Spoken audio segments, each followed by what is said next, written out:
The Ritz Paris at 15 Place Vendôme closed for renovation in August 2012 and did not reopen until June 2016. A 4-year closure, whose renovation cost of approximately $200 million represented one of the most extensive and most expensive hotel restoration projects in the history of European luxury hospitality. Before the renovation began, the hotel's management made a decision that attracted international attention and generated a week of headlines that no conventional public relations strategy for a hotel renovation would have produced. It auctioned approximately 10,000 items from the hotel's historic inventory, ranging from furniture and tableware to bathroom fixtures and decorative objects, in a public sale organized by Christie's that generated approximately $7.4 million, and that was attended by a paying public of approximately 4,000 people who queued on the Place Vendôme for the opportunity to acquire objects from one of the most legendary hotels in the history of European luxury culture. The auction was not a distress sale. The Ritz Paris was not financially distressed at the time of the auction. It was owned by Mohammed Al-Fayed, the Egyptian businessman who had acquired the hotel in 1979 and who had invested substantially in its maintenance and operation across 3 decades of ownership.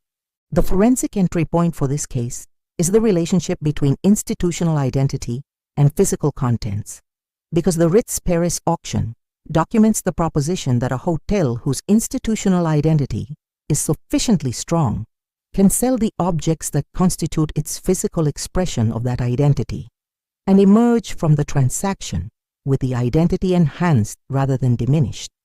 The Ritz Paris sold its chandeliers, its silverware, its bathroom fittings, and its furniture.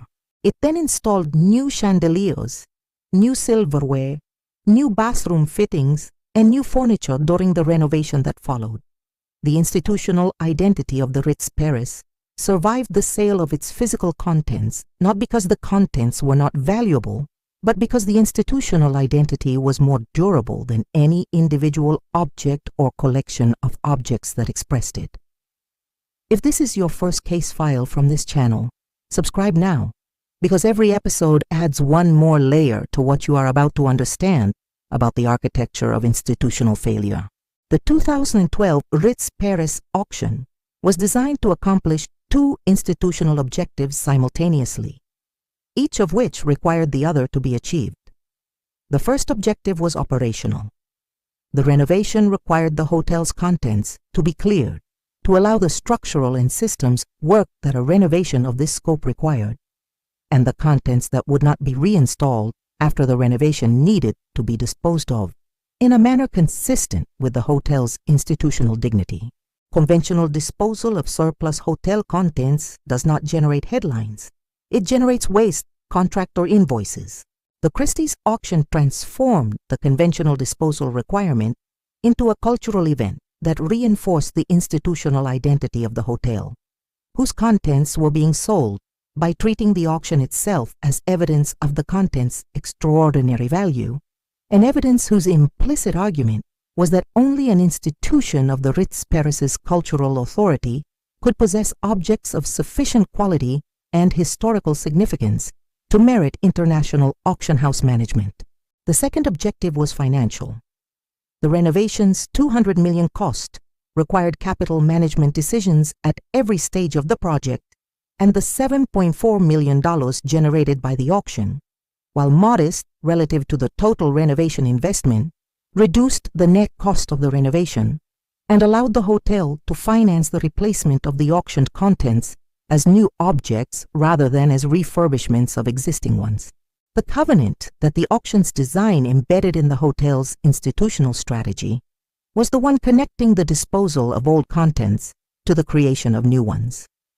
Every item sold at auction was replaced with something of equivalent or superior quality during the renovation, preserving the physical standard that the Ritz Paris's institutional identity required, while converting the existing contents into the renovation capital that the replacement required. The auction was therefore not an acknowledgement that the existing contents were no longer consistent with the hotel's identity. It was a statement that the hotel's identity was sufficiently robust to convert the disposal of its existing physical expression into a cultural event that enhanced the identity rather than revealing a gap between the identity and the physical expression. At what point does the institutional identity of a historic hotel become sufficiently durable to survive the sale of the objects that historically expressed it? Leave your analysis in the comments below. The appraisal of the Ritz Paris auction's institutional impact requires a methodology that the conventional real estate appraisal framework does not contain. The measurement of how a specific institutional action affects the carrying value of an intangible brand asset whose monetary equivalent is embedded in the hotel's pricing premium relative to its physical competitive set. The Ritz Paris's pricing premium over comparable Paris luxury hotels before and after the 2012 auction and the 2016 renovation represents the financial expression of the institutional identity whose resilience the auction tested. The post-renovation hotel has maintained pricing at the level that its pre-renovation position at the apex of the Paris luxury market established, and in several categories has increased that pricing to reflect the renovation's enhancement of the physical standards that the institutional identity requires. The auction did not reduce the pricing premium. The renovation enhanced it. That outcome validated the specific institutional calculation embedded in the auction's design, that the Ritz Paris's brand identity was sufficiently robust to absorb the public disposal of 10,000 objects from its historic inventory without signaling institutional distress, and to convert that disposal into a cultural event that demonstrated the object's extraordinary value and, by extension, the extraordinary institutional authority that had assembled them. The forensic parallel with the Pan Am building case, documented in case file 043, is instructive in its contrast. Pan Am sold the Pan Am building, and the brand damage from the sale, combined with the continuing deterioration of the airline's competitive position, contributed to an institutional decline that ended in bankruptcy. The Ritz Paris sold its chandeliers and bathroom fixtures and emerged from the transaction with its brand enhanced. The difference is in the nature of what was sold. Pan Am sold the building that anchored its brand's physical expression in its primary market. The Ritz Paris sold movable objects that were physically part of its hotel, but not structurally constitutive of its institutional identity. The building was the brand anchor. The chandeliers were decorative expressions of the brand. Selling the anchor damaged the brand. Selling the decorations enhanced it. If the forensic analysis this channel conducts is changing how you read real estate headlines, the like button is how the algorithm knows to send this case file to the next analyst who needs it. The public response to the Ritz Paris auction documented the specific cultural mechanism by which the institutional identity of a historic hotel functions as a value creation instrument rather than merely as a value preservation instrument. The 4,000 people who queued on the Place Vendôme to attend the auction were not purchasing objects. They were purchasing a relationship with an institutional identity that they valued sufficiently to pay for the objects that had expressed it. A Ritz Paris ashtray is not worth more than an equivalent ashtray from another Paris hotel because the ashtray itself is superior. It is worth more because the institutional identity that the Ritz name represents has been transferred to the ashtray through its presence at the hotel and through the auction that publicly authenticated that presence. The auction was therefore a mechanism for monetizing the institutional identity's excess value in objects that were being retired from active service, a monetization that enhanced the identity by demonstrating the premium it conferred and by generating a cultural event whose coverage reinforced the institutional narrative that the Ritz Paris represents. The institutional denial embedded in the auction's management was not a denial of financial reality. The Ritz Paris's management was fully aware of the financial reality and had designed the auction to serve both the operational and the financial objectives simultaneously. The denial, to the extent that any denial exists in this case, was embedded in the renovation's ambition. a $200 million investment in a hotel that was already operating at the apex of the Paris luxury market, justified by the institutional argument that the Ritz's position required the physical standard that only a complete restoration could provide. That argument was institutional rather than financial. The return on a $200 million renovation investment in a hotel that was already generating premium returns could not be justified in conventional real estate financial terms without invoking the institutional identity's intangible value as a primary input. The renovation was justified by the brand. The brand justified the renovation. The circular logic is not a failure of analysis. It is the specific nature of institutional identity value in luxury hospitality. The Ritz Paris reopened in June 2016 under the ownership of the Al Fayed family, with a physical standard that the renovation had elevated to the contemporary luxury hospitality benchmark while preserving the architectural and decorative vocabulary that the hotel's institutional identity required. The hotel has been sold since the renovation.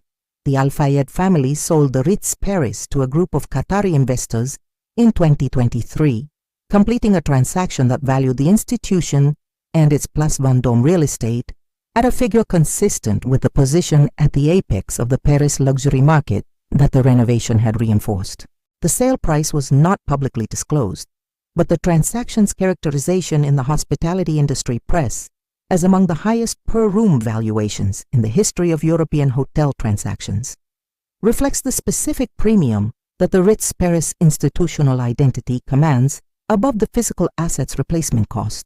What the Ritz Paris auction and renovation case reveals in the context of this channel's 52-case archive is the only case in the archive in which an institutional action that would constitute a sign of distress in any other context, the public sale of a hotel's historic contents, was executed as a brand enhancement strategy and produced the institutional outcome it was designed to produce.